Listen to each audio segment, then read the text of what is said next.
my stitchy friends. Welcome to the NeedleBug. My name is Karen. And if you are new here, thank you ever so much for clicking on this channel and giving it a chance. I hope you see something here that you like and will continue to hang around with me. And for those of you who have been here, thank you so much for coming back to visit with me. Really appreciate each and every one of you, and you are what makes this channel what it is. So thank you so very much. Well, as you can see, today is going to be another stitch with me. We are getting down to the end of Fred.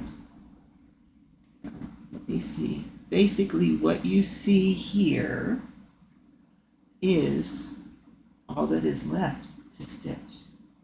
So what I thought I would do is mark the start. I'm doing this in markup, only because that's what I have it in. I have been going back to Pattern Keeper, so it depends on the chart, and I switch back and forth between the two. So just to verify where we're at, here's the statistics. We have 70,931 stitches completed, 5,975 to go, which is 92.23%. So let's get some stitching done. Now, what I will do is put up this screen at the end of the session today. Now, I can't honestly say how long I'm going to stitch because I don't rightly know. Usually I plan on an hour. However, I have changed a little bit of the way I'm recording this.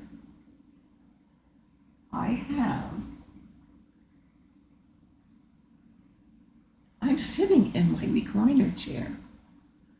Can you believe it?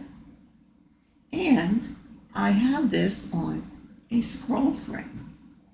So let me see. I kind of have to reach around here to where I have my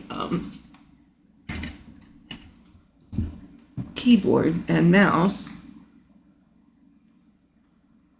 to kind of move it. I see if I can move it. Whoops. See if I can. Takes a little bit of a challenge here going at it from this angle. Here, let's get this. Let's get the settings. There we go. And let's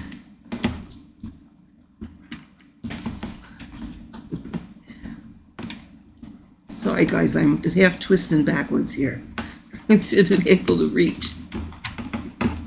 Here we go. Where's my mouse? Okay. Let's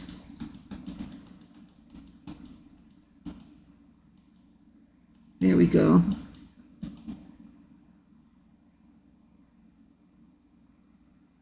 Let's go out some more.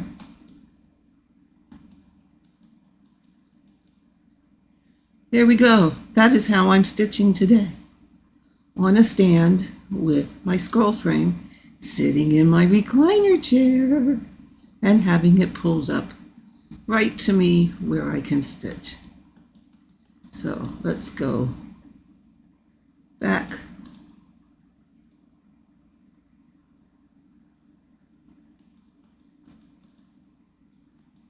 To the meat of the matter here.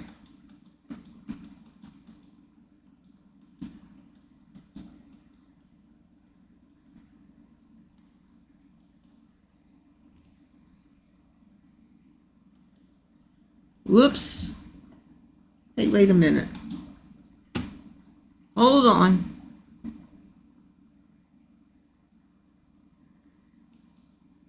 This is called technical difficulties because Karen's trying to reach around. There we go.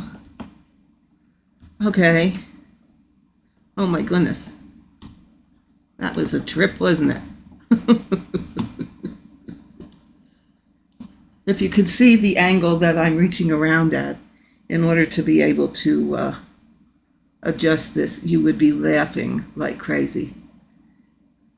But then again, do you folks expect anything less? So,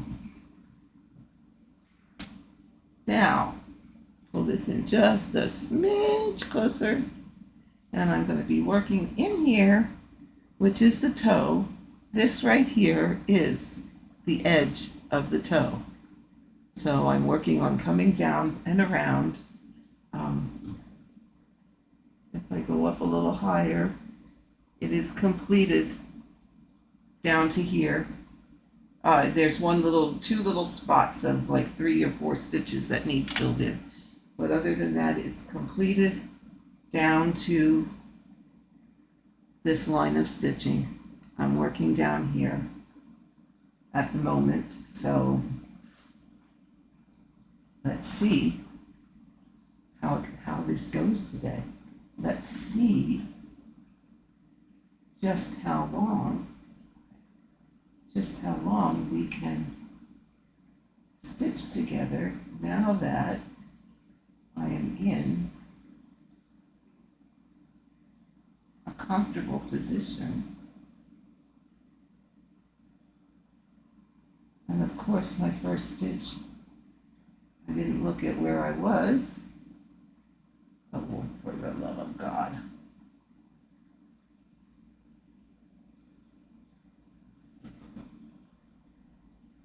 Was in the wrong row.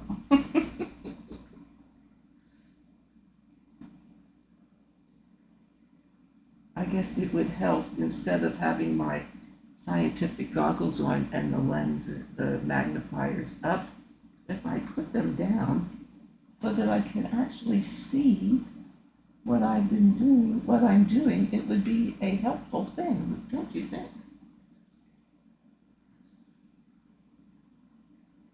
Okay. Fine line, the right color. Let me just figure out exactly where I am here. Okay, so 3 rows down, 4 rows down. 1, 2, 3, 4 rows down.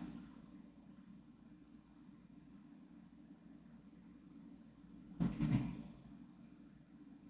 Here.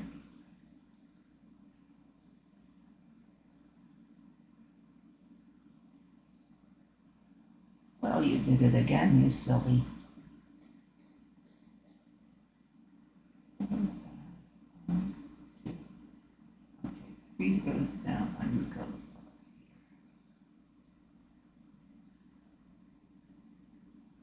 here.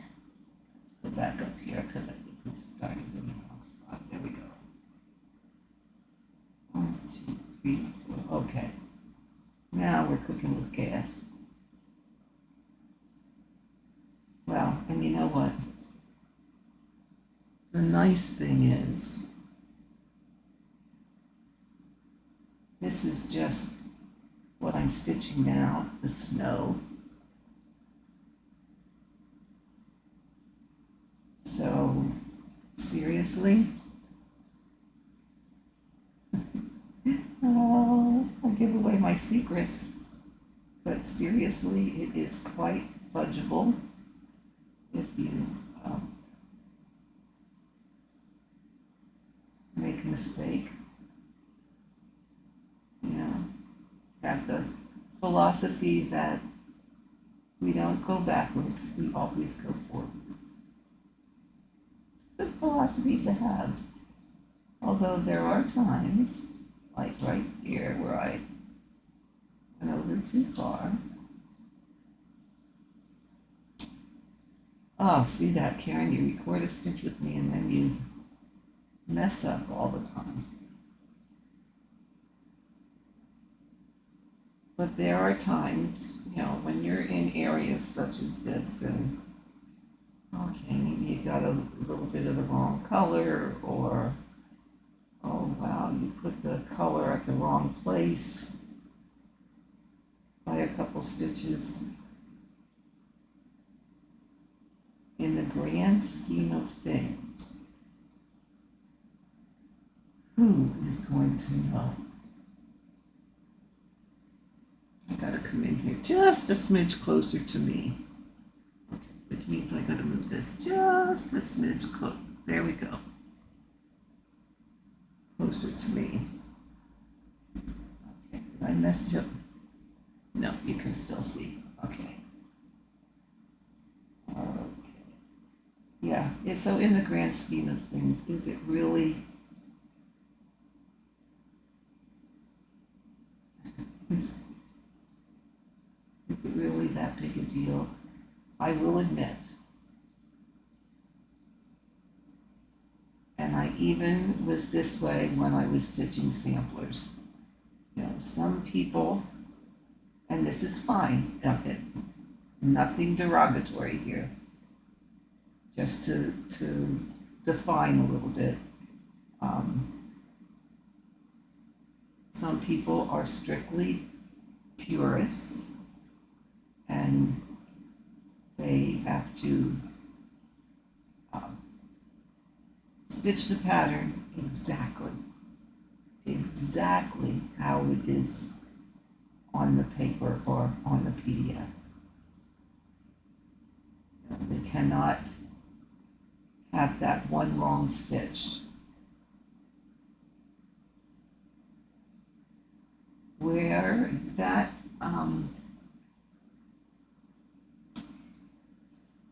that's not me. I am not a purist. I have no problem changing colors on charts, and I often did that with samplers or smalls or whatever. It does not bother me in the least to change the colors or to alter the design at all. And since I came to full coverage, it just does not bother me to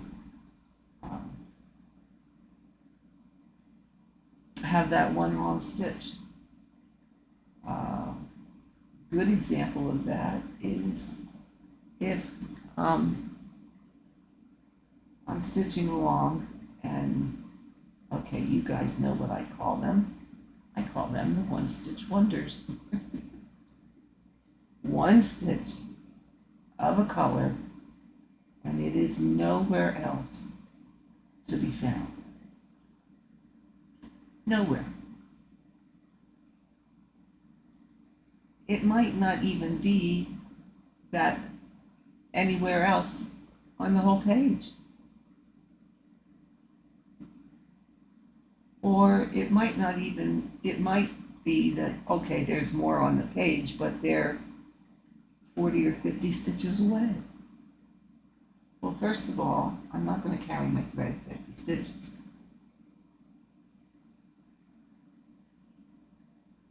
Second of all, I'm not a big fan of starting a thread, stitching one stitch, and ending a thread.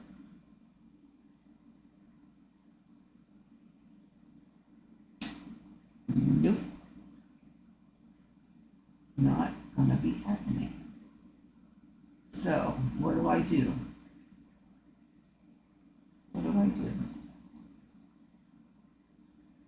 Well, the likelihood of it being a shade different than the color I'm stitching, it's quite likely that that's the case. And if that's the case, which there's not a doubt in my mind that that is what's going to happen, whatever color is in my needle will be the color that goes in that spot.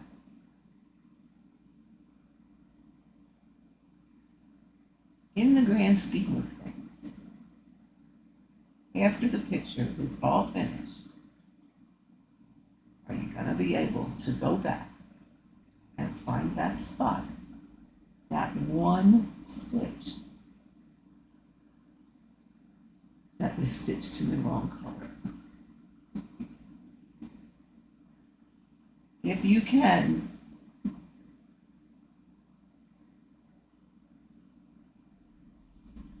well, if you can, I'll bring you on as a guest. How's that? And you can point it out to me. Because the likelihood of finding that one stitch is pretty slim to none. Pardon me, I had to take a little sip of my coffee. Yeah, I think I'm rather liking the setup here, guys. I can stitch comfortable.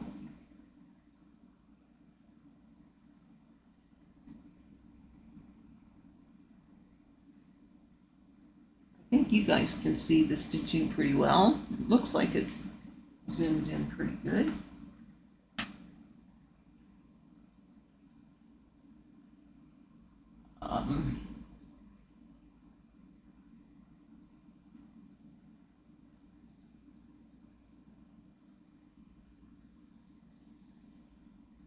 What I am trying to do here, since I am down to really so few colors left, I mean, right here is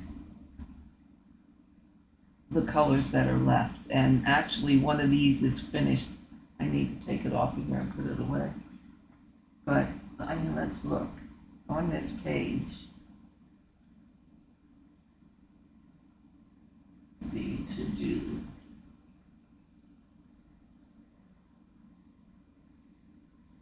I only have, oops.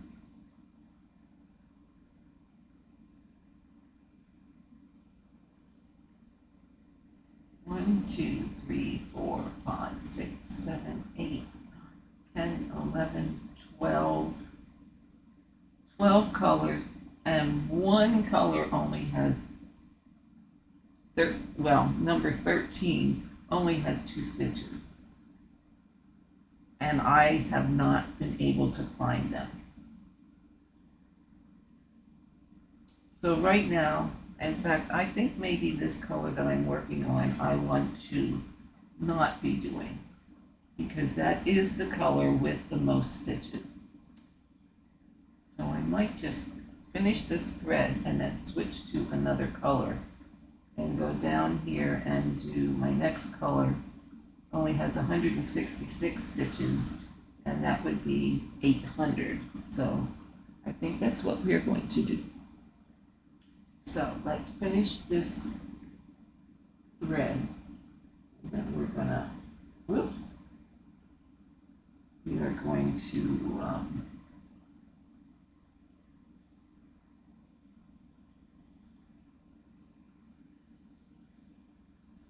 I accidentally closed the chart. I have to reopen it.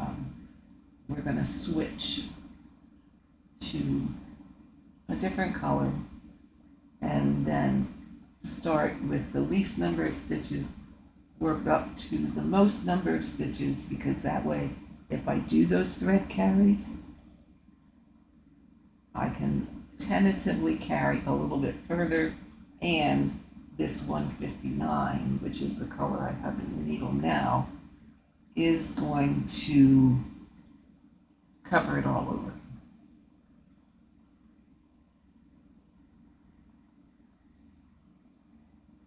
And that's most often how I prefer to stitch. If I'm stitching, I don't always, well, I shouldn't say that either, that's not true.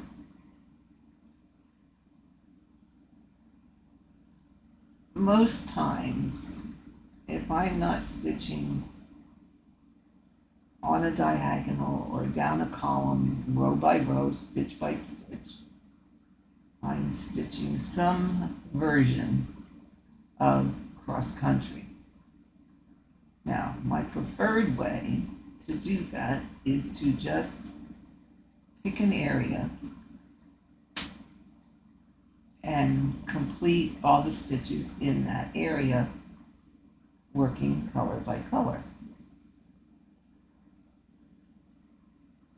That's my preferred way to stitch cross country. I'm not, only because I'm scared of miscounting too much, I'm not a extreme cross country stitcher. No. As I said, only because I'm afraid. I'm afraid that I would miscount, even with it being gridded. I would get it in the wrong spot, and I would probably end up having somebody's eye in the middle of their face.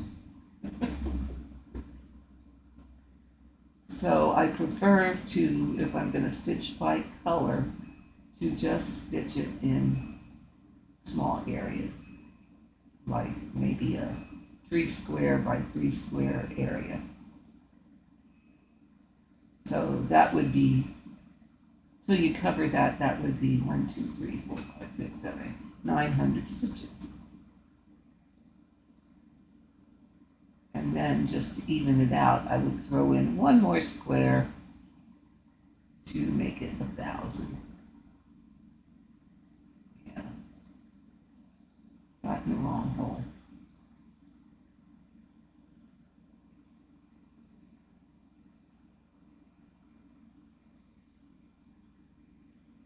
It's my head. If my head gets in the screen, oh wait, you can't tell me that because I can't hear you.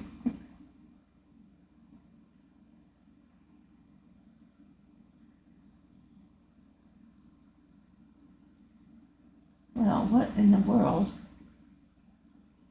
did I do here?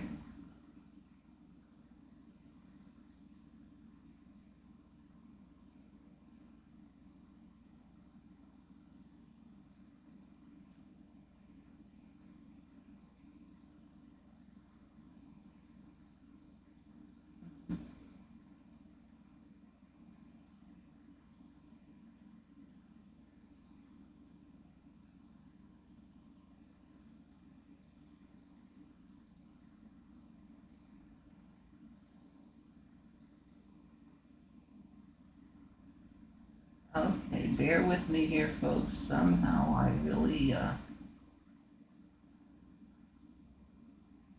messed up this stitch.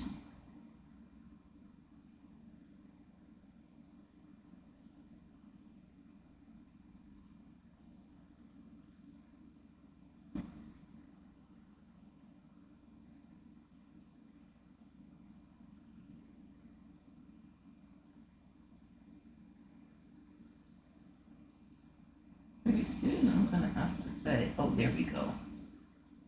Whew. Thought it was going to get the best of me. There we go. Oh, man. That was a scary one. So anyway, what was I saying? Short of that fiasco, or almost fiasco. There we go. Yeah, I prefer just to work in small sections.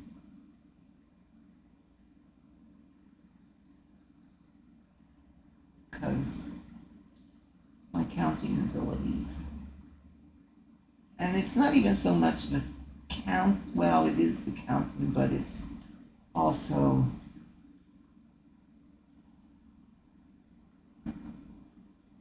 even though I counted like over 3 down 4 or whatever the combination is, sometimes I still put that thread in the wrong hole and make that X in the wrong place. Now, as I said, I am not a perfectionist and I'm not a purist, but my luck, I would have somebody's eyeball down on their cheek. So I just prefer to keep going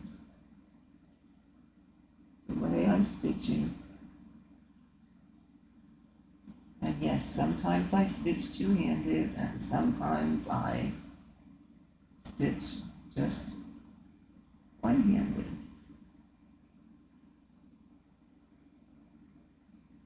Sometimes my arm just gets a little tired, so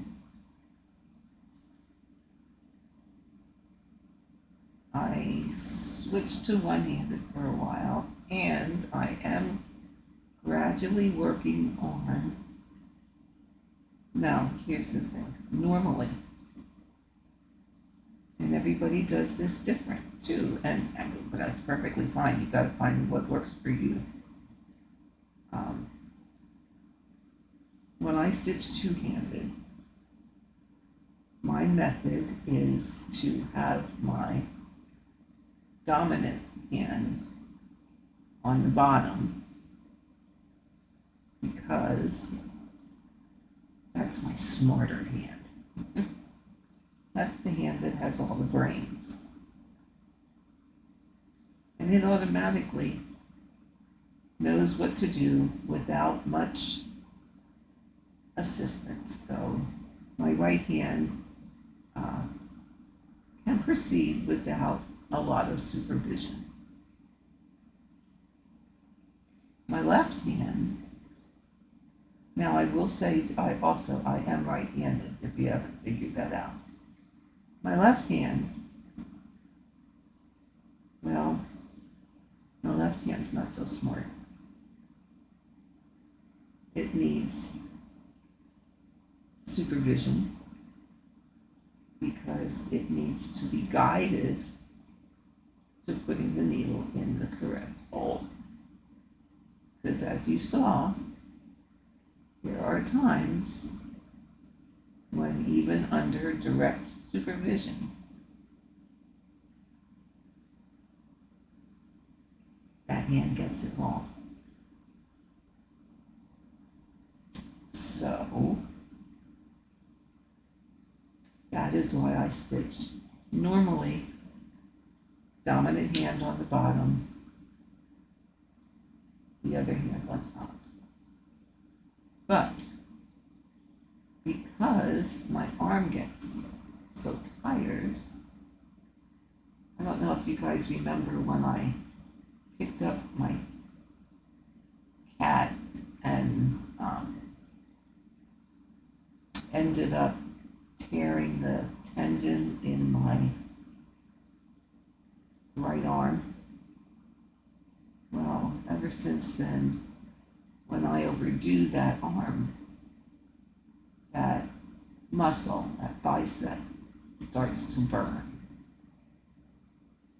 So what I started doing is trying to be able to switch hands and give my left hand a little more freedom and a little less supervision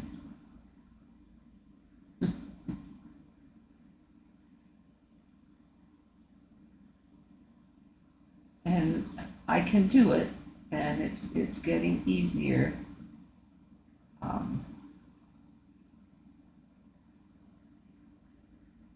It's just much slower. But what you need to do is don't just try and do 5 stitches and then just say, oh, I just can't do it that way. Because yes, at 5 stitches, you can't do it that way. it's not going to work. You're going to have troubles. The hand isn't going to be very smart. But then you have to remember, it's just learning. And just learning with anything takes time. And what you're doing is taking the time to allow those muscles to develop a memory. You need to create the muscle memory, and that doesn't come with just 5 stitches. So in order to train your not so smart hand to be able to stitch as well as your smart hand,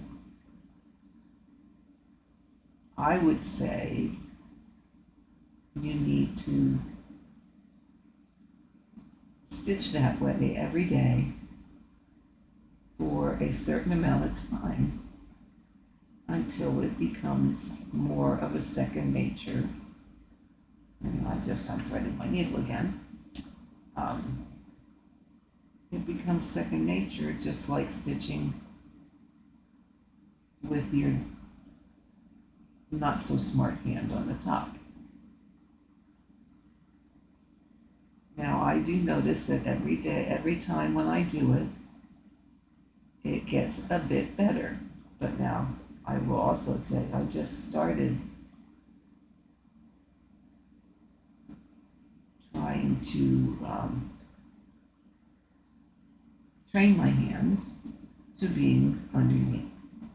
Now, here's another thing. I showed you this in my last video. I have started ending my threads up here on the top by just going under a few stitches and then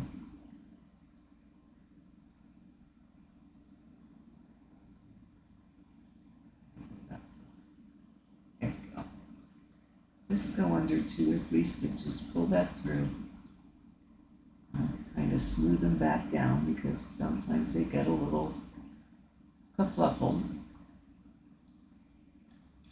and then I cut it off. And I tell you what, it really neatens up your back. So let's mark these stitches off because now we're going to, oh, come on. Here we go. Now we're going to switch to the color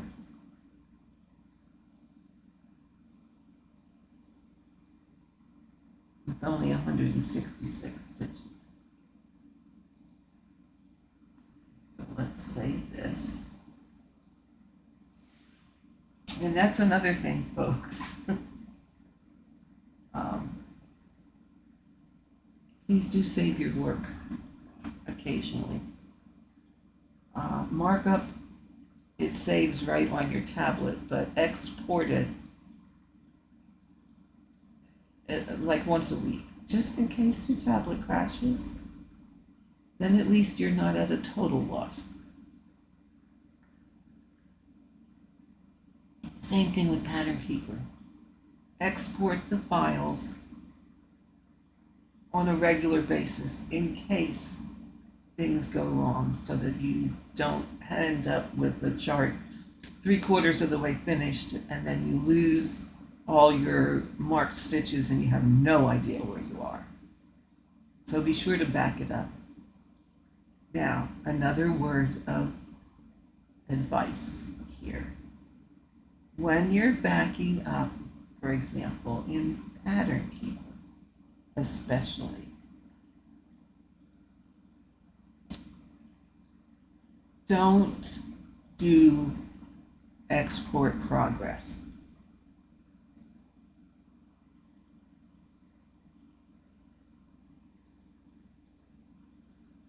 because in order to see that progress, you have to put it back in Pattern. Export your PDF. That way you will get the full PDF and all the markings that you have placed upon it. So that if you do lose your tablet for whatever reason, you still have your PDF full chart with all your markings on it. If you only export the progress, you can only open that by putting it back into Pattern Keeper.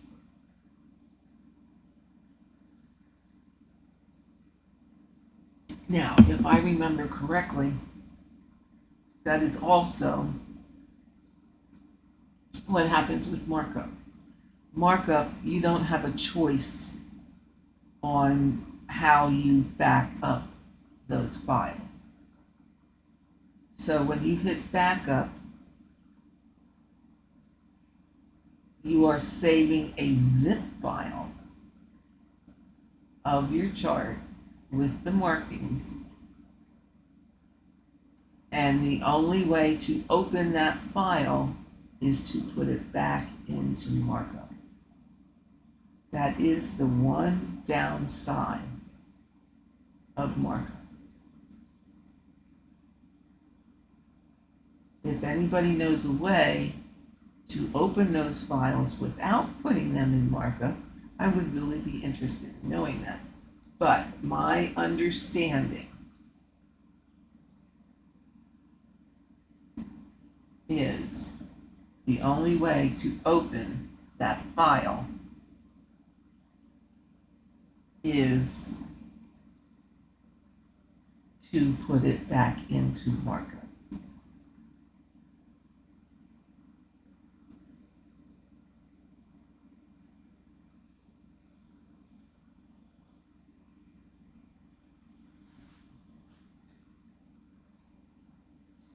So,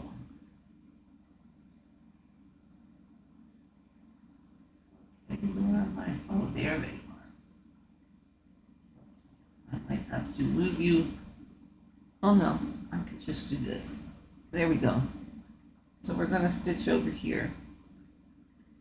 And I only have 60 stitches of color number 162.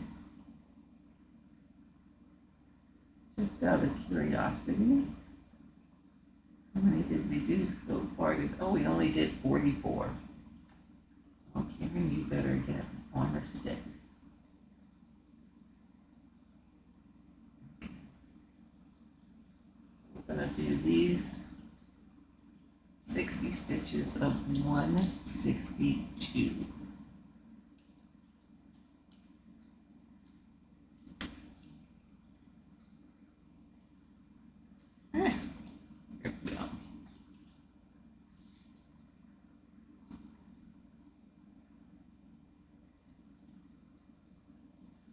Then I can get rid of this color. Well, no. There's other pages. It might be. We'll have to check if it's on another page. Because this page only goes. Let's see. Oh, it goes down to here.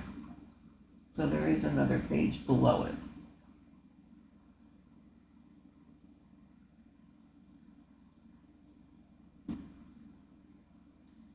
But we'll cross that bridge after we get these stitched. What do you think? So are you guys working on your stitching today?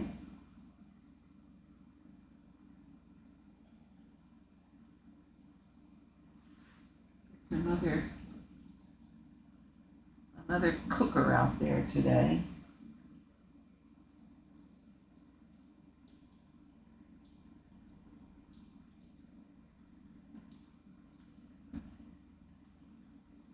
At least it's going to be here. It was at 6 o'clock this morning. It was already 78. I don't know. I didn't look. What time is it now? It is now 10 o'clock in the morning. I did not look what the temperature is before I came on here. Now I think I showed you this in the last stitch with me of how I am starting my threads. I'm going down in the upper right hand corner. I'm coming up in the center of my square. I'm leaving a little smidge of a tail. I'm going down in the center of the space between the two stitches, and I'm coming up in the bottom left. And let me tell you what, that does not come undone. I have had a lot of success doing it that way, and again, that really, really, really cleans up the back of your work.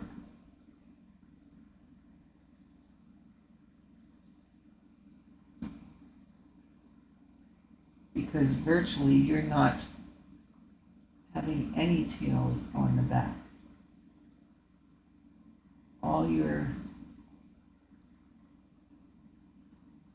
All your work is being done on the front, and it's, for all intents and purposes, it's hidden. You don't see it. Like, okay, I started that stitch right there. If you would not have seen me do it, you probably would not be able to tell that, oh wait, I can tell where she started her thread. And when I end threads, if you didn't see me end them and know that they were ended there, again, in the grand scheme of things,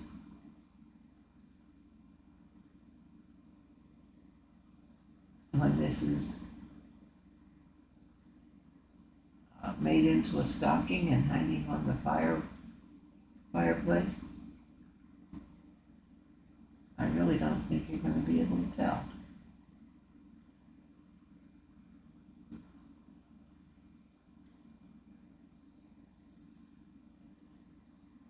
Oh, I think I have a cat at my feet who wants to come up on my chair. Remy, are you down there? Or did you leave me? You might have left me.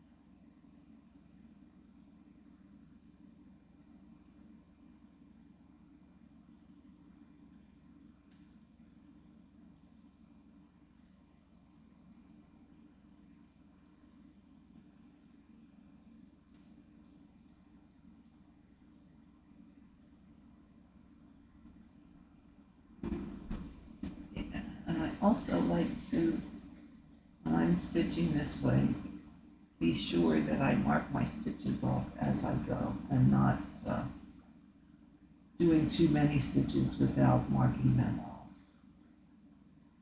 Because, oh, that's how I get confused or lost also.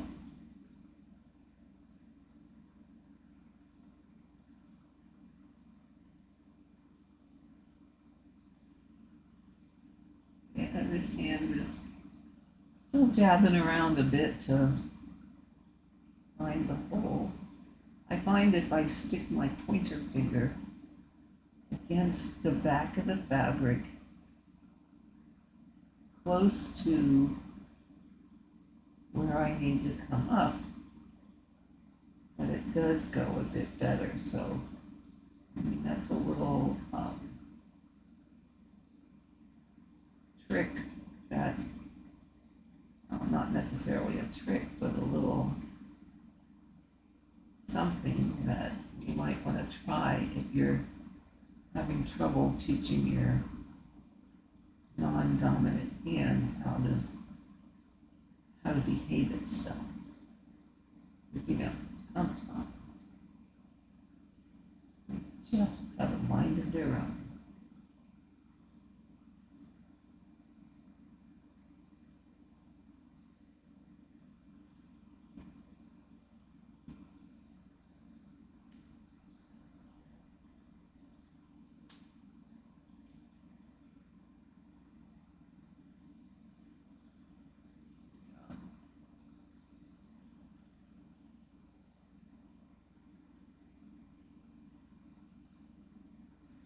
Oh, I know what I wanted to mention. Oh, in fact, I wanted to mention it in my last video. And I totally forgot. For those of you that like to watch Stitch with Me's, and you like to watch them on full coverage pieces, I found a new to me channel.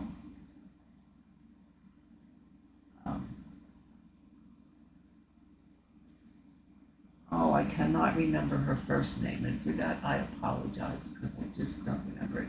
But her channel is Stitching Masterpieces. I want to tell you, beautiful pieces she's working on. And she's not just working on one or two, she's working on bunches.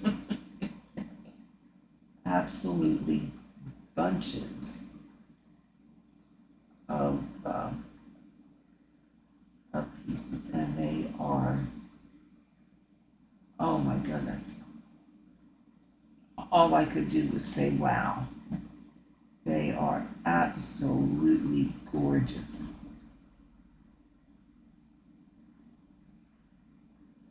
And she's the one that I showed you how I started putting my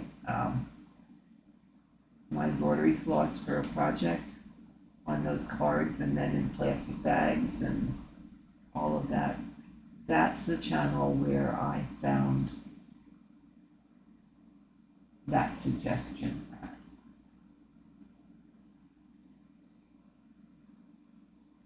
But her work is just out of this world beautiful and fast. Oh my lambs. Can she stitch fast? Not me. As you see, well, I'm not real slow, but I'm not real fast either. I would say mine is about average. When I'm stitching on a frame like this, I'm not quite as fast as if I was stitching in a hoop. I don't know why that is. But I have noticed that it is getting faster.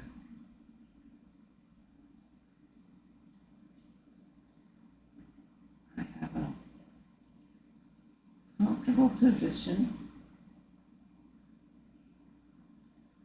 I have it on a scroll where I can have a big area exposed. And on a stand that fits right up over. I have my feet up in my recliner. The stand fits right over my recliner. It really is a rather enjoyable experience at this given moment in time.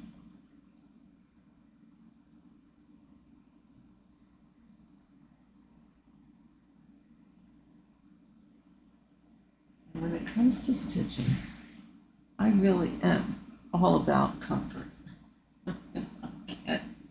I cannot stitch or enjoy the stitch if I am not comfortable. And those of you who have been on Zoom with me, if I'm sitting in my desk chair and stitching at my computer desk,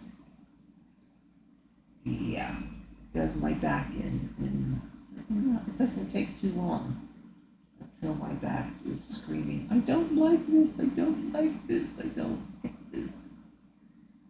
This way, I can sit comfortably. I can get a lot more stitches stitched, it seems.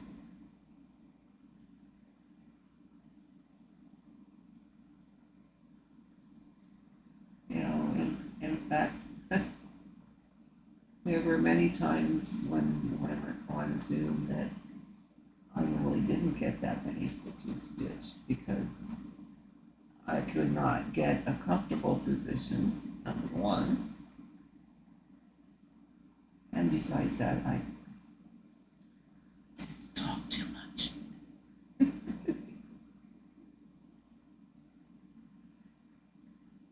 Because I do enjoy the being able to interact with all of you, and it is really so nice to put actual people with the name. You know, you read comments and you see the names and you see certain names all the time. And it is nice to be able to say, oh, that's who that is.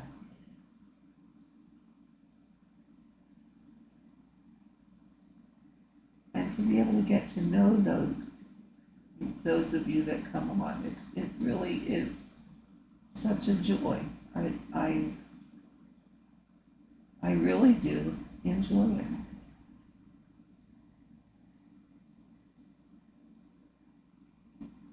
So those of you that aren't joining us, you do need to be a member of my Facebook group, which is NeedleBug Family, because that is the only way you're going to get into the Zoom. I will say, though, that I am limiting the number of members in that group. The only reason being that I had a problem with someone getting into the Zoom that was not a group member.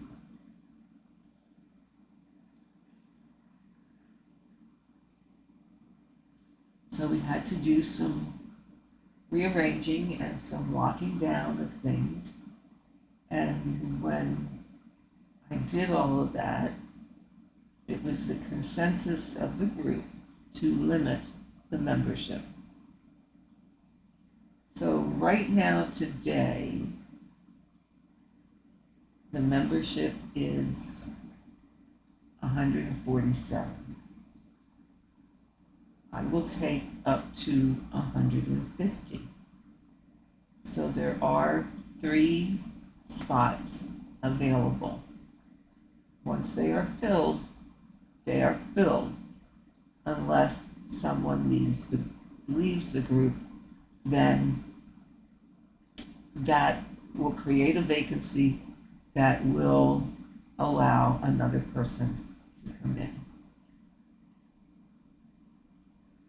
With all that goes on the internet, as a group, we decided that this is the way to keep it the safest for everyone. So that's the deal where that's concerned. So like I said, there are 3 openings now. So I would take up to 3 people, but then there will be no more openings until someone leaves the group.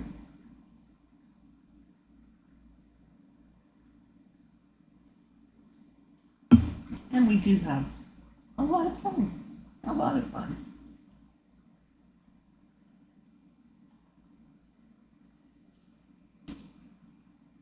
And I try to have regular or fairly regular sessions.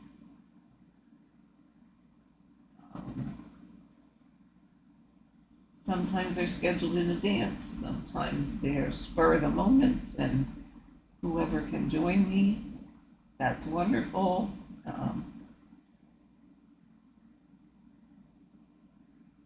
Yeah, it just all depends. I try to do them at different times of the. I mean, the one that is most consistent is the every other Saturday, and that is at 1 o'clock in the afternoon, Eastern time, and I usually do it for 2 or 3 hours.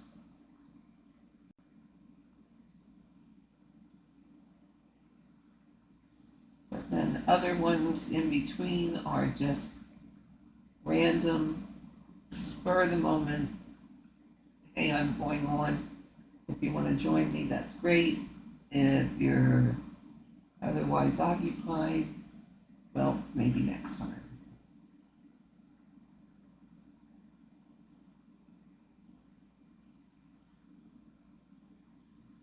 I had no idea how long I have been on here. I should have noted the time.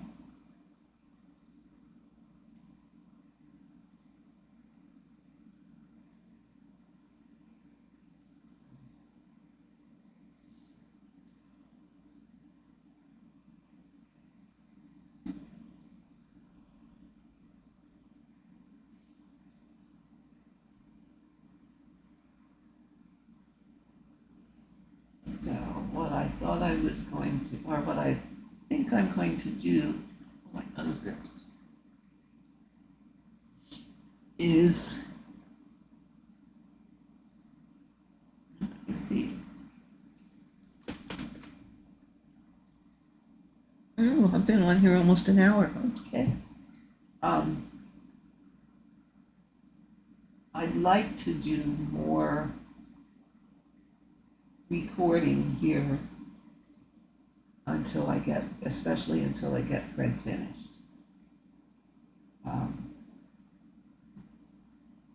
It's really a purely selfish reason. If I commit to recording a video to finish Fred, or help get Fred finished,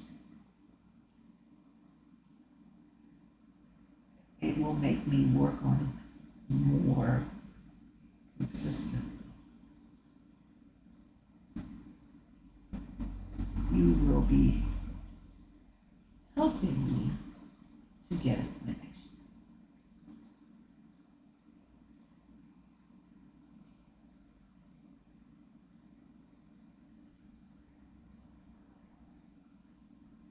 Because you all know I have totally procrastinated on this project. Do you all remember when I started this?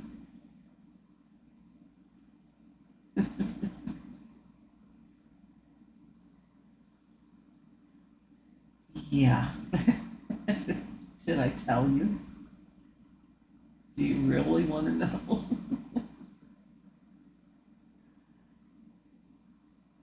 And it's taking so long because of my procrastination. I started this November of 2022.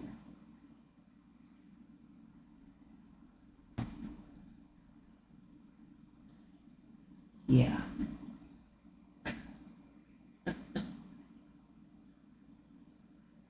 So, thread needs to be done.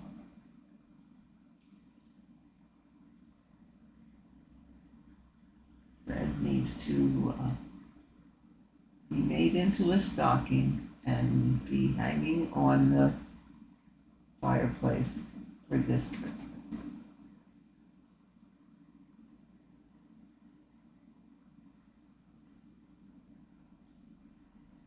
So that is the plan. And I'm really thinking that since I can now have it set up where I'm stitching comfortably in my recliner chair with my feet up,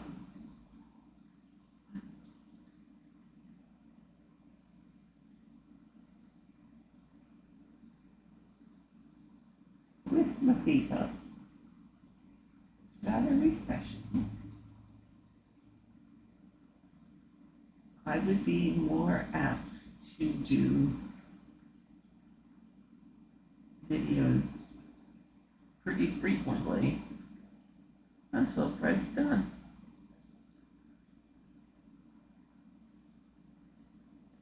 That makes me commit to working on it.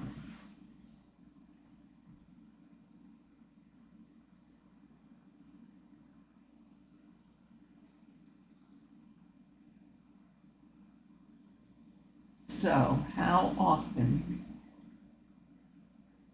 would you guys like to see a stitch with me on Fred until he's finished?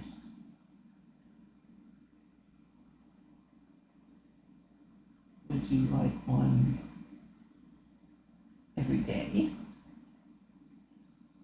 Or should I say most days? Would you like one every other day?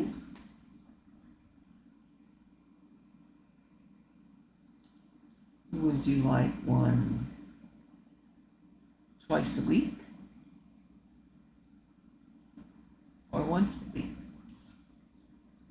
So let me know what frequency, or make a suggestion.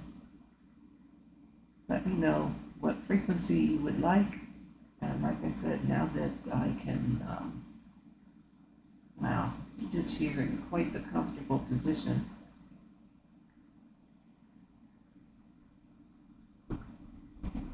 Yeah.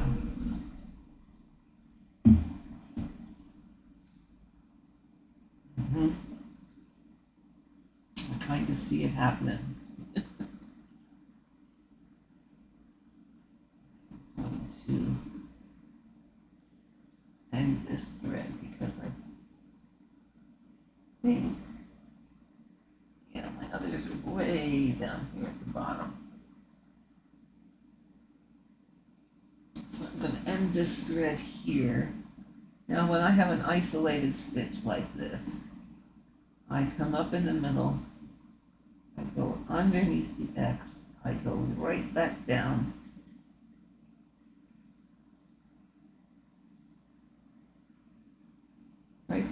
to the back, pull that through, and then I'm going to come up again on this side. Okay, so I did one vertically. Now I'm going to do the same thing horizontally.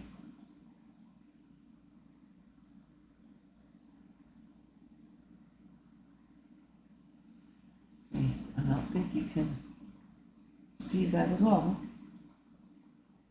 And then I'm going to come up over here, and I'm going to cut this puppy off.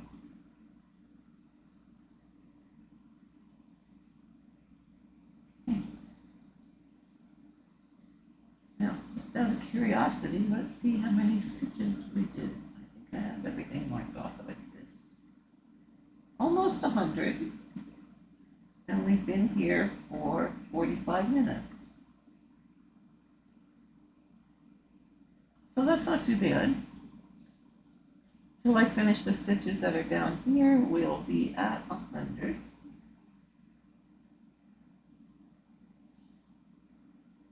But I don't think that thread's big enough to do that with, so we need to start a new one.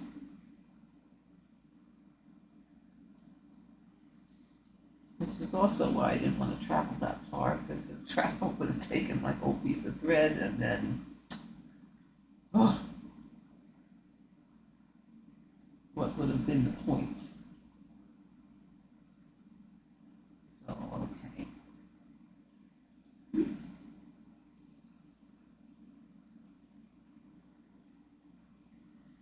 Okay. Here. I'm going to start down here. Now, the third one in, 2, 3. So we're going to put our thread down in the upper right corner. We're going to come up in the middle and maybe a little bit. Somebody's, I forgot to turn my phone off, so sorry about that noise. Okay. I'm going to come up here and complete the X, or make the X.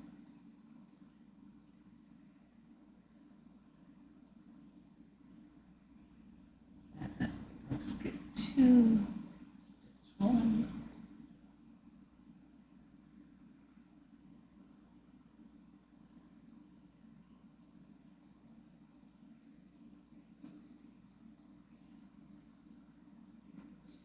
Stitch 1.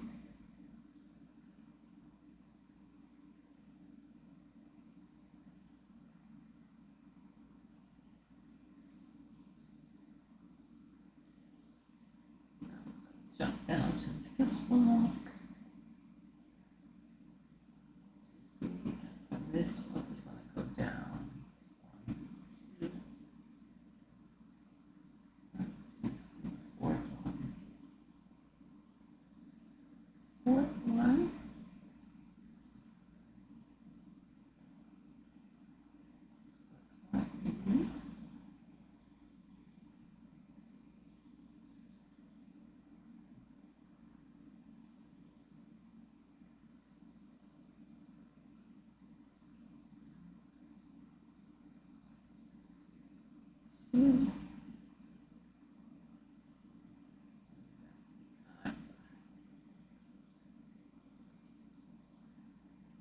Just doing the first part of the X here.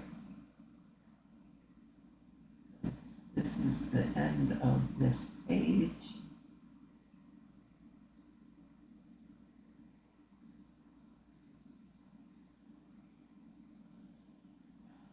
Start to hurt.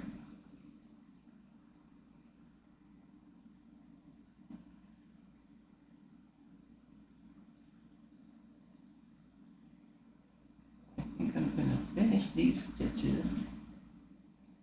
That will give us 100, or just about 100. Look.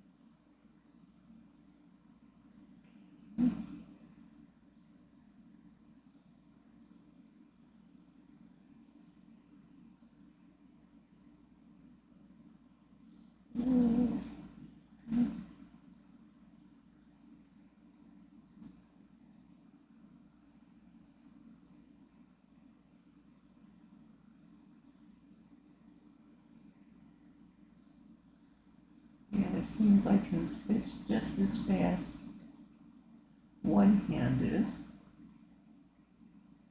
sitting like this, as I can stitch two-handed.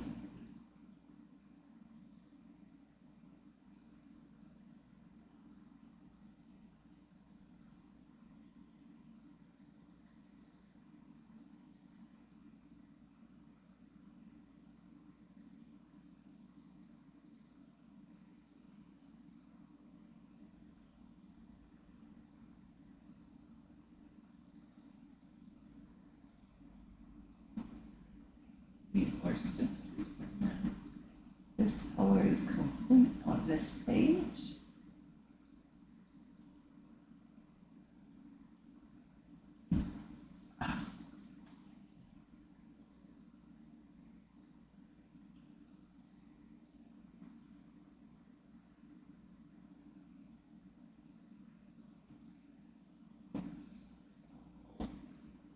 Come on, down one.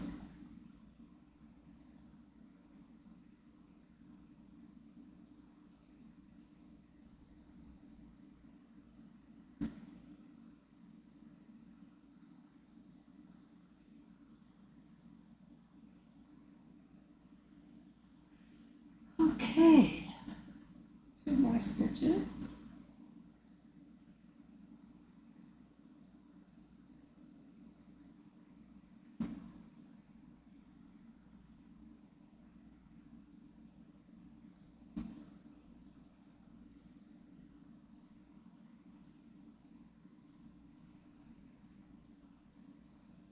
Last stitch of this color on this page.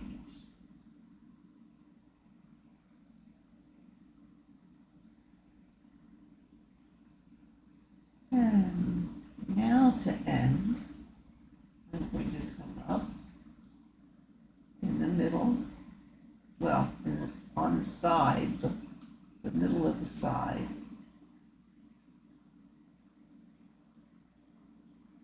And I'm going to go under the X and right back under the X. I have to get the right angle here. Under the X, and right back down to the back. Pull my needle through. And then I'm going to come up here, the middle of this side, and do that again. Under the X, and right back down the other side of the X. Pull my needle through. And again, you cannot tell where I did that. I'm going to come up in a hole, and I'm going to cut my thread.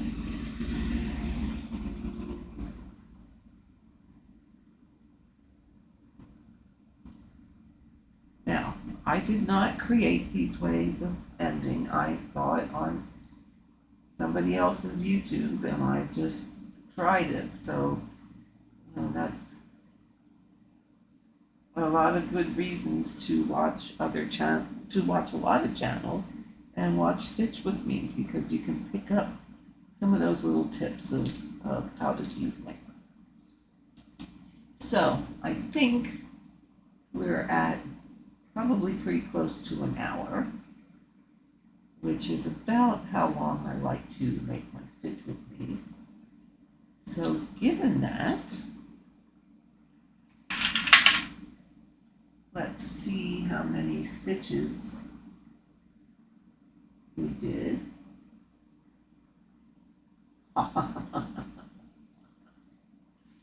So in this hour,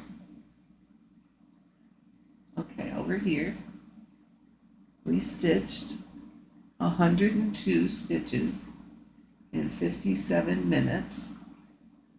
Now I have my target set at 350. I don't always get that. I often will get 200 or so. And then here is our stitch count for the day.